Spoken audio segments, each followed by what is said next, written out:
नमस्कार, मैं चुनचुन कुमार। स्वागत है झारखंडी हिंदी न्यूज पर। चलिए जानते हैं आज की छोटी बड़ी सभी महत्वपूर्ण खबरों को। राजधानी रांची में निषेधाज्ञा लागू, 30 अप्रैल तक भीड़ लगाने और सभी धार्मिक सार्वजनिक कार्यक्रम पर रोक। कोरोना के बढ़ते मामलों को देखते हुए जिला प्रशासन पूरी तरह अलर्ट मोड पर आ गया है। आपदा प्रबंधन विभाग के निर्देश के बाद जिला प्रशासन ने कोरोना गाइडलाइन का उल्लंघन करने वालों पर सख्ती बरतना शुरू कर दिया है। लोग घर से बाहर झुंड बनाकर होली ना खेलें, कहीं भीड़ भाड़ ना लगे, इसलिए सदर एसडीपीओ समीरा एस ने पूरे सदर अनुमंडल क्षेत्र में धारा 144 का प्रयोग करते हुए निषेधाज्ञा लगा दिया है। पहले 29 मार्च तक निषेधाज्ञा लागू की गई थी, अब इसे बढ़ाकर 30 मार्च कर दिया गया है। इसके अलावा पूरे सदर अनुमंडल क्षेत्र में सभी तरह के सार्वजनिक कार्यक्रम पर प्रतिबंध लगा दिया गया है। साथ ही शोभे बारात, रामनवमी, सरहुल जैसे सभी धार्मिक कार्यक्रमों पर भी रैली, जुलूस, शोभा यात्रा निकालने पर रोक लगाई गई है।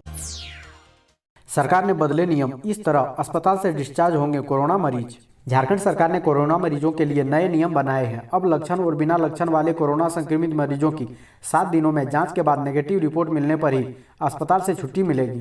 गंभीर मरीजों की 10 दिनों में जांच का प्राविधान किया गया है। राज्य सरकार ने कोरोना मरीजों के अस्पताल से छुट्टी देने के नियमों में बदलाव किया है। इसके तहत बिना लक्षण वाले मरीजों की 7 दिनों में जांच होगी। यदि उसकी रिपोर्ट नेगेटिव आती है तो उसे अस्पताल से छुट्टी दे दी जाएगी। यदि वह 7 दिनों बाद भी संक्रमित मिलता है तो उसकी अल्टरनेट डे पर तब तक जांच होती रहेगी जब तक उसकी रिपोर्ट नेगेटिव न आ जाए। अस्पताल से छुट्टी मिलने के बाद मरीज को अगले 7 दिनों तक क्वारंटाइन में रहना होगा। यह नियम होम आइसोलेशन वाले मरीजों पर भी लागू होगा। साथ ही यह नियम लक्षण वाले मरीजों पर भी लागू करने के निर्देश दिए गए हैं।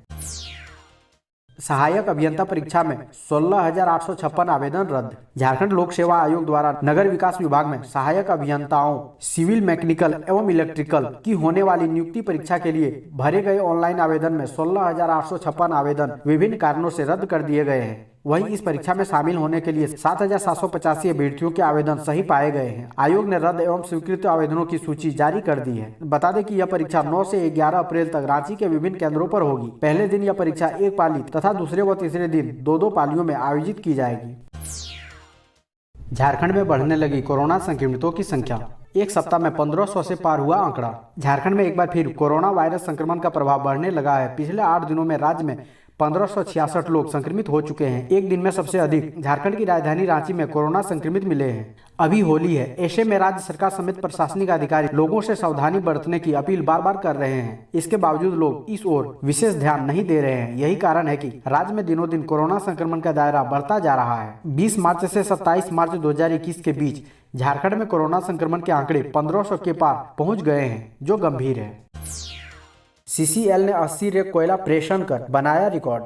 सेंट्रल कोलफील्ड लिमिटेड यानी सीसीएल ने रेलवे के माध्यम से एक दिन में सबसे अधिक 80 रेक कोयला प्रेषण कर एक अभूतपूर्व कीर्तिमान स्थापित किया है। पहले लगभग 1 महीने में सीसीएल ने कोयला प्रेषण में अपना ही रिकॉर्ड लगातार चौथी बार तोड़ा है, जो कोयला उद्योग के क्षेत्र में अप्रत्याशित है। यह उपलब्धि और भी महत्वपूर्ण है क्योंकि पूरा देश कोरोना महामारी के दोबारा बढ़ते प्रकोप से जूझ रहा है। इसके बावजूद भी सीसीएल कर्मी निरंतर अपने प्रयास और परिश्रम से देश में कोयला आपूर्ति निरंतर कर रहे हैं।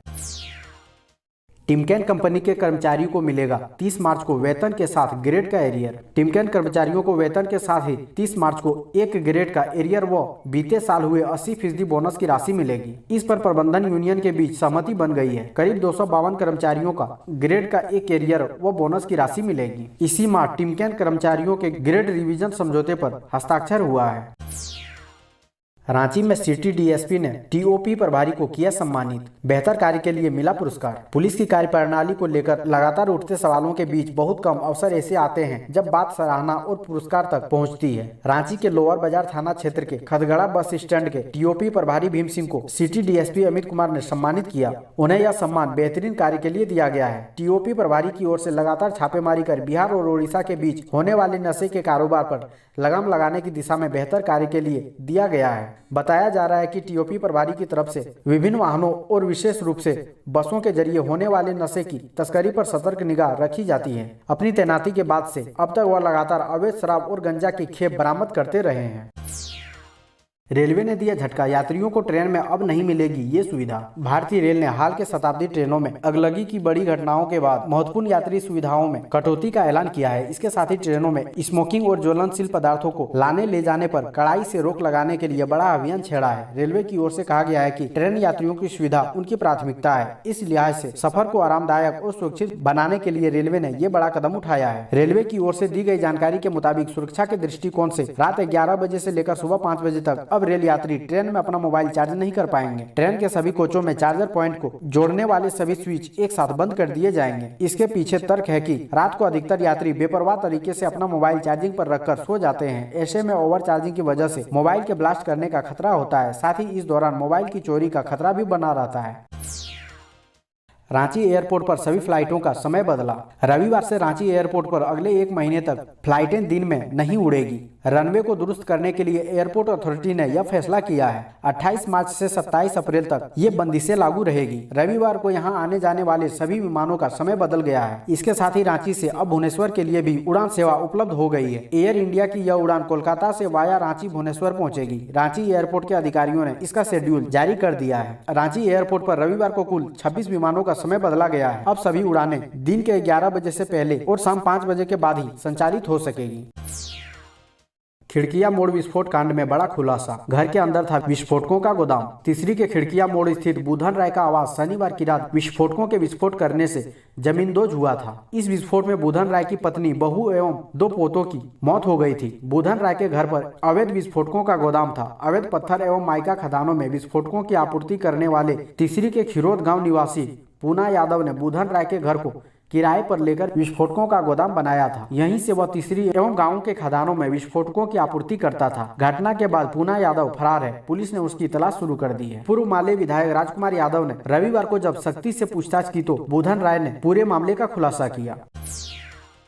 कंपनी मालिकों को केंद्र सरकार ने दी राहत। 1 करोड़ रुपए बकाये पर ही कंपनियों पर हो पाएंगे केस। केंद्र सरकार ने इंसॉल्वेंसी एंड बैंक करप्सी कोड में संशोधन देते हुए देश भर में संचालित कंपनी मालिकों को राहत दी है। नए संशोधन के तहत अब 1 करोड़ रुपए या उससे अधिक की राशि बकाया होने पर ही कोई बकायेदार कंपनी मालिक पर नेशनल कंपनी लॉ ट्रिब्यूनल में केस दाखिल कर सकेंगे, जबकि पहले यह राशि 1 लाख रुपए थी।